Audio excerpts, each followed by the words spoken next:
The onslaught of SUVs in the American car market has spared almost no segment in the industry, especially the mid-size luxury sedan segment. In response, automakers have started moving their offerings up market, like Mercedes-Benz did when they redesigned the E-Class sedan, moving it closer to the S-Class in terms of features, tech, and desirability. BMW has given the same treatment to their 5 Series sedan, but has that come at the expense of their ultimate driving machine tagline? That's why today I've got the 2017 BMW 530i to find out.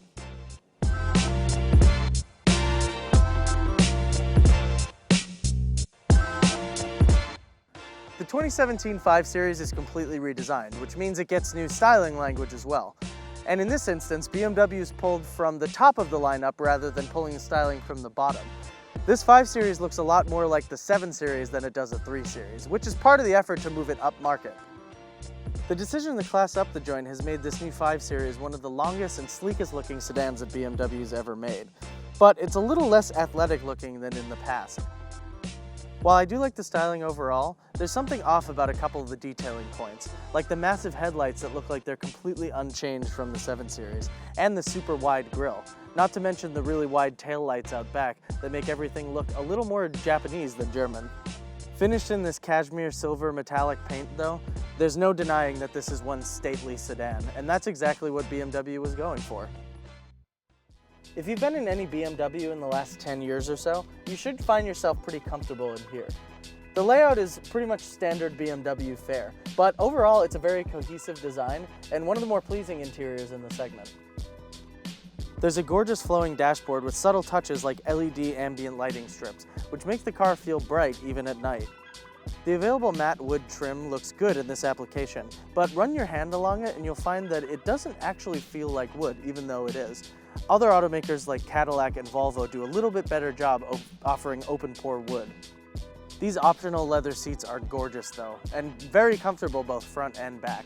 If you're opting for the new 5 Series, definitely make sure that you choose a lighter color interior, as I think it really opens up this cabin in a nice way. The top-of-the-line seats in the 5 Series also come with heat, ventilation, and massage functionality in the front. And rear passengers will find themselves plenty comfortable as well, with 1.2 inches more legroom than the outgoing 5 Series.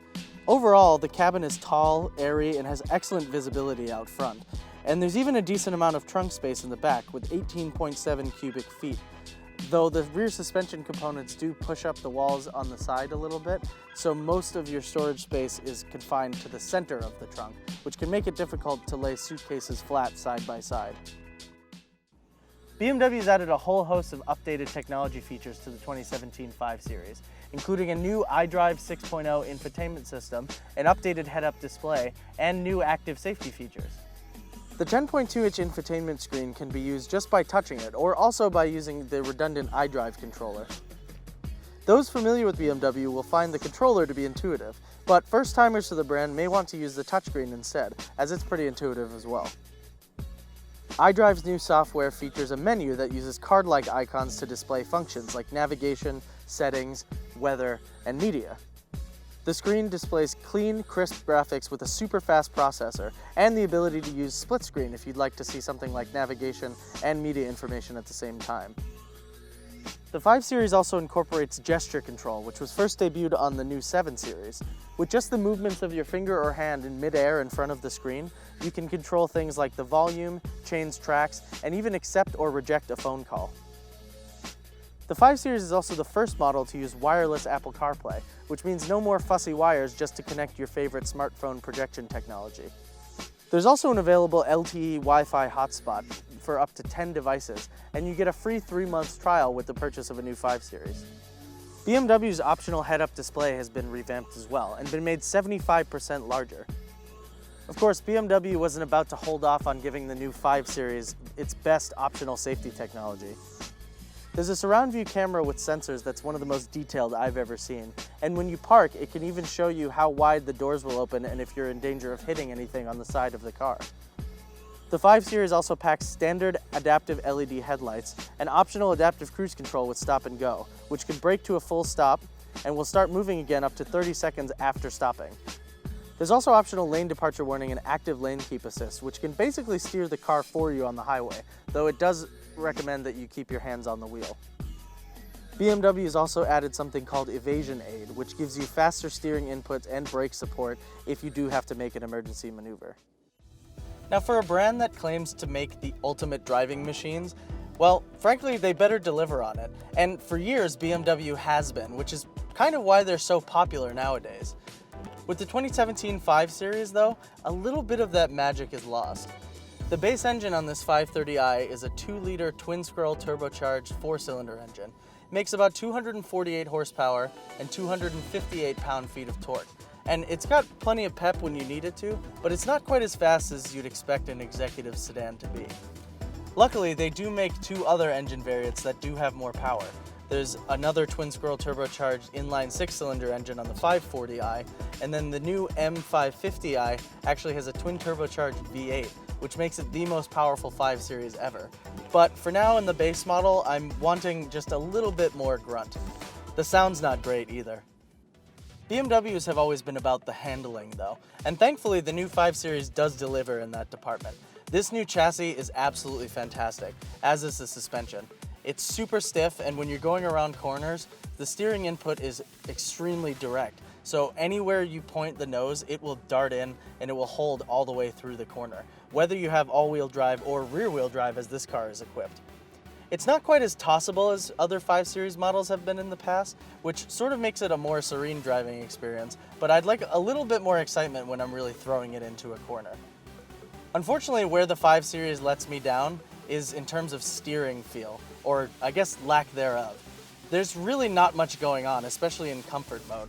You can switch it over to sport mode, which does dial up the steering input a little bit more so that you can feel more of what you're doing, but frankly, it's just still not quite enough. Sport mode does make everything sharper, but when you drive a BMW, you want to feel like you're driving a sports car, even though you've got extra doors at the back and all the luxury amenities you could want. One thing that I do really like about the new 5 Series is the ride quality. The suspension is excellent at absorbing pretty much any bump, whether you're going over the highway or some of the worst roads in America in New York. And all in all, it's a really serene experience, but not too isolating from the road. Another thing this engine and powertrain does well is fuel economy. The base 2-liter 4-cylinder can get about 27 miles per gallon combined when paired with the 8-speed automatic transmission, which is standard across the range. That's pretty good for a fairly high output 4-cylinder, but expect your miles per gallon to drop a little bit if you end up opting for the all-wheel drive model. Of course, the 5 Series you want is never actually a base model, and that's where BMW's reputation for very pricey options comes in.